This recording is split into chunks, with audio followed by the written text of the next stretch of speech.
여러분 안녕하십니까, 진성호입니다. 지금 복당 문제를 놓고 국민의힘 의원들과 썰전을 벌이고 있는 홍준표 무소속 의원이 방금 전 대구에서 기자회견을 열었습니다. 많은 말들을 했습니다. 지금 홍준표 의원의 머릿속은 복잡할 겁니다. 내가 피해자다, 이렇게 1년여 동안 형극의 길을 걸었는데 내가 당에 들어간다는 것을 왜 이렇게 반대하는 사람들이 많냐, 불만이 폭발하고 있습니다. 반면 국민의힘 측에서는 하태경, 김웅, 홍준표의 복당에 굉장히 불안감을 나타냅니다. 윤석열은 와도 되고 홍준표는 와도 안 되는 이유를 모르겠느냐, 이렇게 묻고 있습니다. 반면 윤석열은 되고 또 안철수도 되고, 자, 과거에 민주당 대표까지 지낸 안철수, 또 적폐수사를 주도한 윤석열은 되는데 왜 홍준표가 무슨 잘못이 있어서 복당이 안 되느냐고 홍준표 의원을 옹호하는 목소리도 있습니다. 지금 국민의힘은 이런 식으로 홍준표의 복당을 놓고 둘로 나뉘고 있습니다. 본인은 상당히 억울할 것으로 보입니다. 그렇지만 홍준표 의원의 이미지가 어떻길래 지금 국민의힘에 들어오면 중도층이 떨어진다, 이렇게 주장하는 사람들이 있는 것은 분명합니다. 그렇긴 하지만 언젠가는 홍준표는 돌아와야 한다는 것도 분명한 것 같습니다. 자, 이런 가운데 홍준표 의원 특유의 입담으로 많은 말들을 했습니다. 그런데 그 중에는 눈길을 끄는 대목도 있습니다. 지금 홍준표 의원은 이 차기 대권 후보 지지율 조사에서 야권 후보로는 윤석열에 이어서 2, 3등을 하고 있는 존재하는 정치인입니다. 아무리 부인하고 싶어도 홍준표의 맨파워는 어느 정도 인정을 받고 있습니다. 물론 윤석열 전 총장과는 지지율 차이가 좀 큽니다. 그러나 국민의힘 쪽에도 또 야권에도 안철수, 유승민, 원희룡, 그렇게 높은 지지율이 나오지 않고 있는 것도 사실입니다. 자, 이런 가운데 정말 억울하다, 홍준표는 이야기합니다. 그리고 오늘은 복당 문제 말고도 몇 가지 이슈를 이야기했는데 그 중에서 가장 눈길을 끄는 것은 바로 문재인 대통령의 운명에 대한 예언입니다.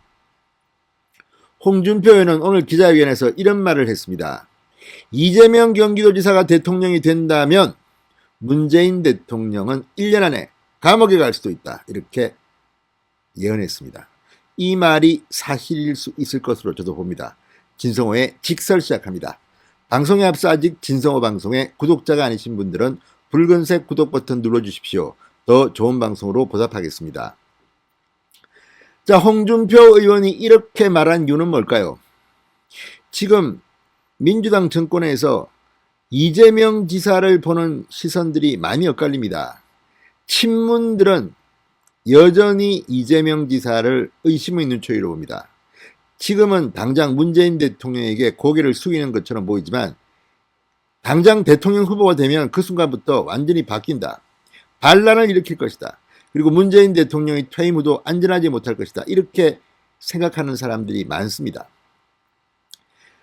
문재인 대통령과 어제 만났던 이 홍준표 의원, 어제 만났던 홍준표 의원이 아니라 이재명 경기도지사, 이 반도체와 관련해서 그냥 고개를 숙였습니다. 그러나 지금 속으로 무슨 생각을 하고 있을지는 안 봐도 비디오입니다. 이런 생각을 홍준표 의원이 말한 것 같습니다. 자, 홍준표 의원은 오늘 대구에서 기자회견을 갖고 누가 여권의 대선 주자가 될 것으로 보느냐, 이런 질문에 지금 여권의 최대 과제는 문재인 대통령이 퇴임한 뒤 그의 안전을 보장해 줄 수 있는 후보를 찾는 것이다, 이렇게 말했습니다. 문재인 대통령이 퇴임한 뒤 문재인의 안전을 보장해 줄 수 있는 후보를 찾는 것이 여권의 최대 과제다. 홍준표의 주장이지만 일견 수긍 가는 면이 있습니다. 홍준표 의원은 문재인 대통령 입장에서 이재명 경기도지사는 무조건 아니다, 제일 위험한 사람이라고 생각할 것이다. 그 외에 믿을 만한 사람은 대통령 본인이 결정한다. 지금 열심히 어떻게 한번 만들어 볼까 하는 생각을 하고 있을 것이다, 이렇게 말했습니다. 그렇지만 10개월 남았습니다. 내년 3월 9일이 대통령 선거입니다. 그리고 민주당의 당헌대로라면 9월 초까지는 대통령 후보를 뽑아야 합니다. 180일 전에, 선거 180일 전에 뽑게 되어 있습니다. 그래서 지금 친문 진영에서는 경선 연기론이 나오고 있습니다. 반면 국민의힘은 11월쯤 최종 후보를 선출할 것으로 보입니다. 이것도 당헌에 따른 것입니다. 그렇다면 3개월, 2개월 이 기간을 어떻게 극복할 것이냐, 뒤에 뽑는 쪽이 유리하다는 것은 제 생각입니다. 그래서 지금 친문 진영에서는 2달이나 우리가 빨리 뽑아서 정치공학적으로 불리하다, 늦추자, 이런 주장이 나오고 있는 겁니다. 이 문제 가지고 지금 친문 비문 간에 치고받고 싸우고 있습니다. 이재명 지사 측은 원칙대로 가자 이렇게 반발하고 있습니다. 요것 또한 민주당을 보는 묘미입니다. 이런 이유는 문재인 대통령의 퇴임 뒤 안전을 보장할 사람을 뽑자는 이야기 아니겠습니까? 그런데 그게 그렇게 쉬울 것 같지도 않습니다. 이제 10개월 정도밖에 선거가 남지 않았는데 과연 이재명을 쳐내고 다른 문재인이 좋아하는 사람을 후보로 뽑는 것이 현실적으로 가능한지도 사실 의심이 가지만 홍준표 의원은 여전히 이재명은 안 될 것 같다. 이재명은 아니고 퇴임을 보장해 줄 수 있는 사람을 뽑으려 할 것이라고 말하고 있습니다. 그게 문재인 대통령의 속마음일 가능성은 높습니다. 자, 그러면서 정세균 전 총리에 대한 질문에는 이렇게 답했습니다. 고려대 법대 1년 선배다. 학교를 같이 다녀 잘 아는 사이다. 친문들이 어떻게 움직이는지 좀 있어봐야 알 수 있을 것이다. 이렇게 말했습니다. 자, 지금 이낙연 전 민주당 대표 역시 요즘은 문재인 대통령에게 바짝 엎드려서 친문인 것처럼 행동합니다. 이제 뭐 방법이 별로 없는 모양입니다. 지지율이 점점 빠져서 그렇습니다. 반면 정세균 전 총리는 총리를 그만두고 지지율이 올라갈 줄 알았는데 지금 생각보다 쉽게 오르지 못하고 갇혀 있습니다. 과연 문재인 대통령이 지원한다고 해서 정세균이 이재명을 꺾을 수 있을까요? 물론 민주당의 대통령 후보 경선 과정에는 여론조사뿐만 아니라 당원들의 뜻이 포함되기 때문에 어떻게 될지는 아무도 모릅니다. 자, 그리고 홍준표 의원, 이 국민의힘 지지율에 대해서는 이렇게 말했습니다. 지난 1년 동안 별다른 대여 투쟁 없이 가만히 있으면서 반사 이익을 받은 지지율이다. 대선에서 통할 수 있다고 보지 않는다.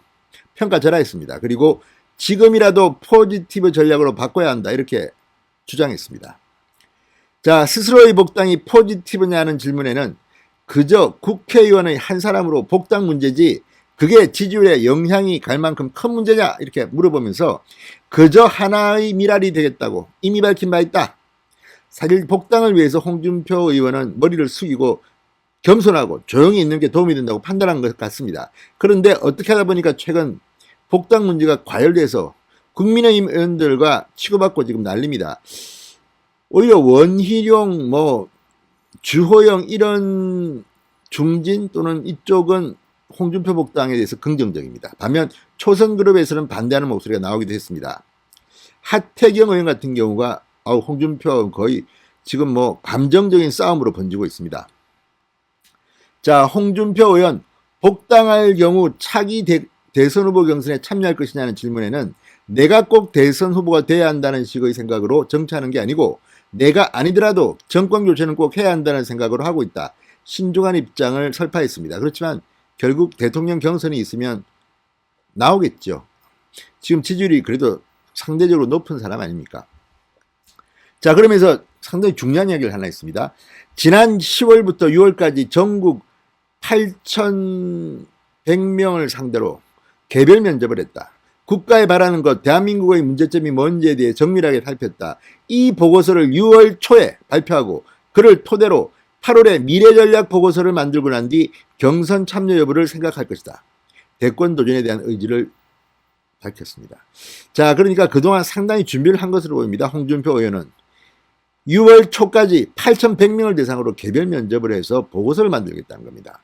생각보다는 준비를 지금 하고 있는 것으로 보입니다. 자, 어쨌든 홍준표 의원의 오늘 대구 기자회견, 청와대나 민주당이 들으면 기절초풍하겠습니다. 진성호의 직설이었습니다. 여러분 감사합니다.